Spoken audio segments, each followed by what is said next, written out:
Happy St. Patrick's Day, or whatever day this is that you're watching this. I'm going to show you a few things I haven't touched on in my other Hugelkultur videos. This is kind of related to Hugelkultur, but also related to, strawberry husbandry, how to deal with strawberries. So if you're planting strawberries this spring, check this video out. I'm going to show you how to deal with them now and kind of in the future so that you can have a strawberry dynasty. If you take a look at these strawberries down here, they are not too bad because I've already thinned them a little bit, but notice the mothers have sent out daughter plants and they are all over the place. So they're going to crowd each other and you want to kind of separate them. So what I do is, to start my new patches, I go in here and pull out bare root plants like that. I pull them out to separate them from the mother plants, and so they'll have their own space in our new mound, which is over there. When you're prepping your strawberries for the new season, you want to make sure that you pull all the dead leaves out. This really could be done in the winter. The other thing you want to pay attention to is when you start to separate them from the mother, find out which one is the mother, because I don't really pay attention.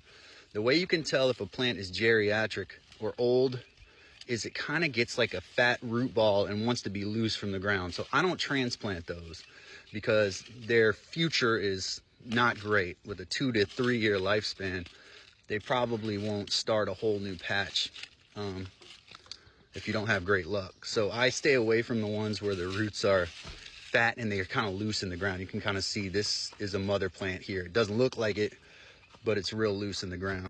Julian's gonna help me today. He's getting the green off his face because it's St. Patrick's Day today. Focus on areas of your patch that look kind of like this, where they are crowded together. I'm going to take a second to talk about strawberry conventions or techniques, and I'm going to tell you real clearly, I don't follow them. So one of the techniques that they tell you is that you are supposed to cut all the daughter plants off when the plants are put in. This is to help you yield better on your second year. I don't do that. The other thing they tell you is to cut all the strawberries off the first year that start to grow. So the blooms that you find, you pluck those off. I don't do that either. I think long term with gardening, although they seem to be doing that, they're not really. So let me give you an example. This Hugelkultur mound that I planted, you can see I put 6 to 8 plants in this mound. Most people who grow strawberries, they would space them 16, 18 inches apart. I don't know the exact number, but they're going to give them lots of space. Now let me tell you what I call this technique that I use. Look at that. Yeah. So I call my technique the mother mound technique. What I'm trying to do is produce a whole bunch of plants so that you have tons of little bare roots the next year to move to various spots. Right, Julian? Yeah. I don't clip daughter plants and I don't pick off strawberries. I let the strawberries go. So if they want to send daughter plants out, I'll let them do it. If you let the plants produce daughters and you transplant those daughter plants, in February or March of the next year, I'm in the mid-Atlantic, those plants will undoubtedly produce strawberries within the next couple years. I went from 10 bare root plants that I ordered on Etsy a number of years ago to 1/4 of an acre that produced 7 to 10 pounds of strawberries every day for about a month. So we've gathered, 6 to 8 plants here that we've thinned out from heavily congested areas.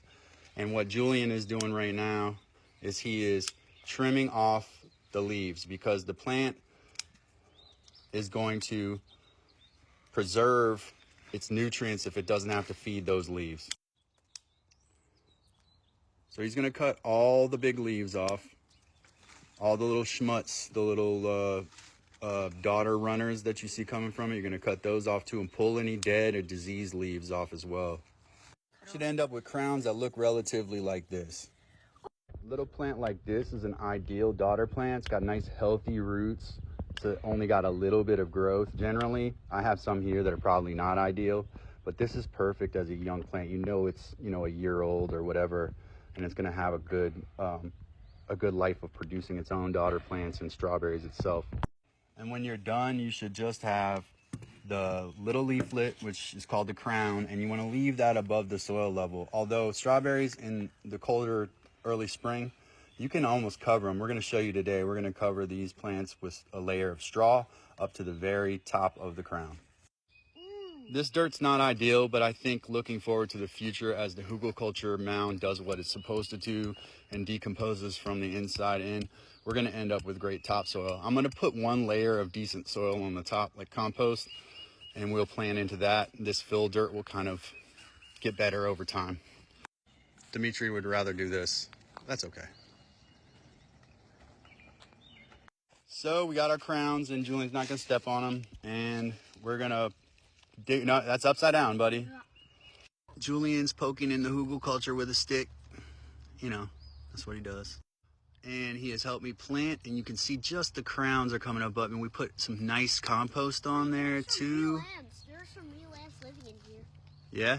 That's fine. This is their house for them. Yeah, as long as they're not those fire ants.